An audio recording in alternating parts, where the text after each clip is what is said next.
Hey guys, Donna here with Ready to Stamp.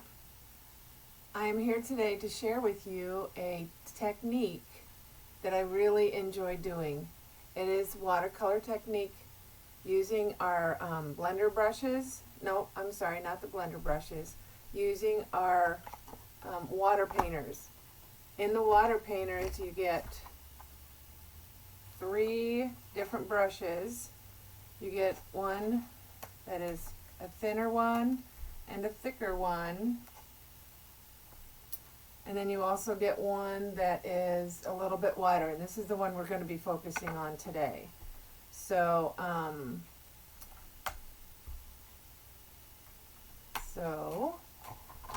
grab your tea or coffee and some chocolate, and let's get ready to stamp.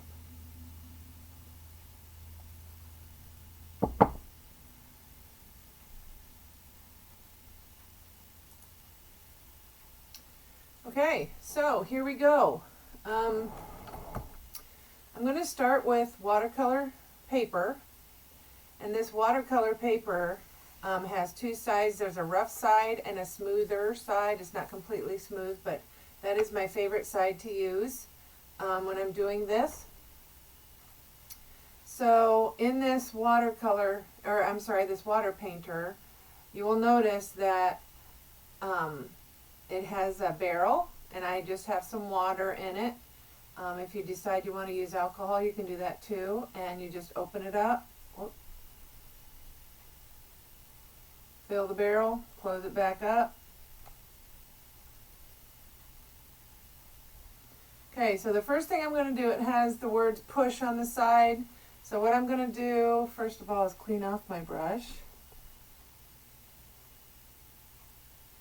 Okay, so I'm just going to take and squeeze my brush a little bit and get the water going. I like to use quite a bit of water, just like squeeze it. And then I'm going to get some water on my watercolor paper. And I think I got a little too much, so I'm going to soak some of that up.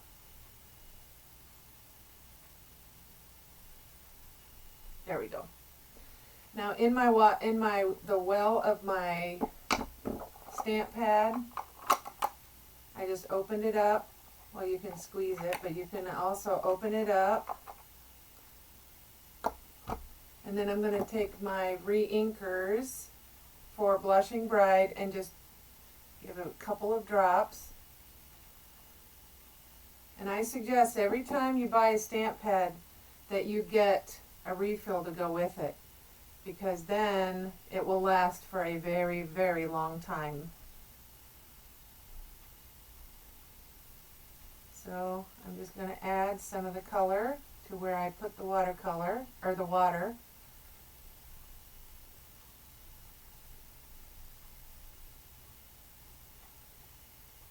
And if you think there's too much water on your brush, go ahead and dab some of it off on your paper towel that you have in your hand. Okay, so now I'm going to clean it off. Use my heat tool. Now this heat tool is awesome. It has 2 settings. One is for drying, one is for doing your embossing, but I get impatient, so I always use the higher one. And you'll notice as you dry, it moves the water around.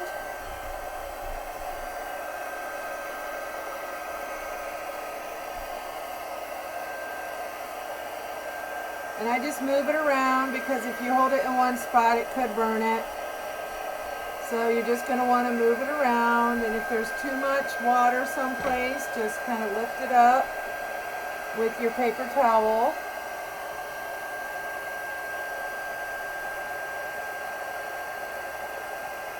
Okay, so you want to make sure it gets really dry, because if you don't and you put on your next color, it might muddy up and then you won't like it. It'll be muddy. So, okay, make sure, now I'm going to go to my second color. I'm going to make sure that this is completely dry. Not dry, but without the color. And again, I'm going to open up my stamp pad and put a couple of drops of the re-inker in there. Put some water on here, on my paper towel. On my paper towel, on my watercolor paper.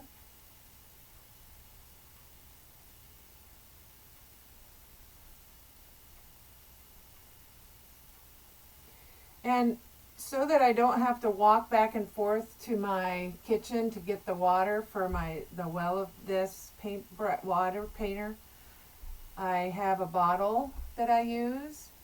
This one has alcohol in it. I had one that had water in it, but it got a hole in it, so I need to get a new one for water. So, yeah, just be careful when you're using it that you don't accidentally poke a hole in it, like I did. So now I'm going to grab some ink on my water painter.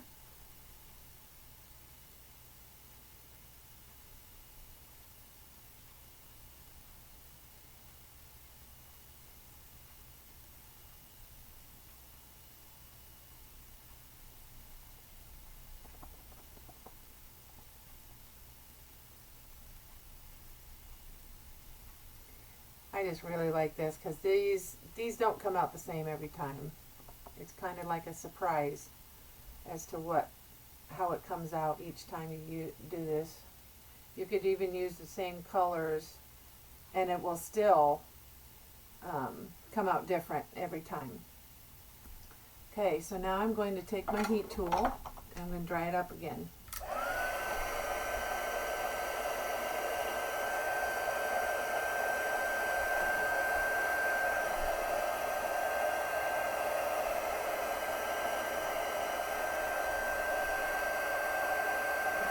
And you'll notice that when it's wet, the watercolor paper kind of warps a little bit. But as you dry it, it will flatten out a little bit. And then you're just going to use strong tape to attach it to the rest of the layers. And then you just turn it over.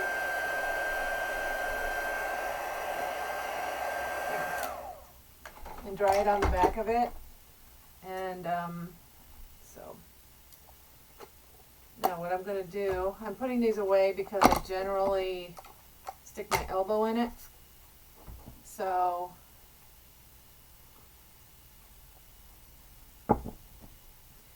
now what we're going to do is I'm using hand penned stamp set. This is what I'm using right now, is the hand penned, and I'm using this stamp right here. And since it's a larger stamp, I'm going to pick up my stamp pad. This is the Memento Ink Black. And I'm going to turn it upside down and get the ink on the stamp that way. It's just much easier for me to maneuver the stamp pad than it is the great big stamp. So decide which way you want it to go, the stamp, and then I'm just going to stamp it kind of towards the top center. Now you can use any color combination that you like. If your favorite is purple and pink, which I really like purple and pink, I just wanted something different today. And you can use any stamp set you have. I just happen to want to use my flower today. So there's that. Now let me show you the card that I finished doing this technique. Here it is. Whoop, sorry. Here's the card that I made using it. And so what I did was I took white embossing powder and Versamark and stamped it onto a black cardstock, and that just kind of gives it a pop.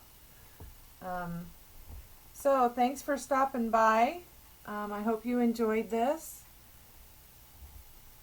If you'd like to see how I finished off the card, go ahead and go over to my website, I'll have the name of it down here. My website is readytostamp.com, so it'll have the makings of this card and how to do it and the dimensions over there.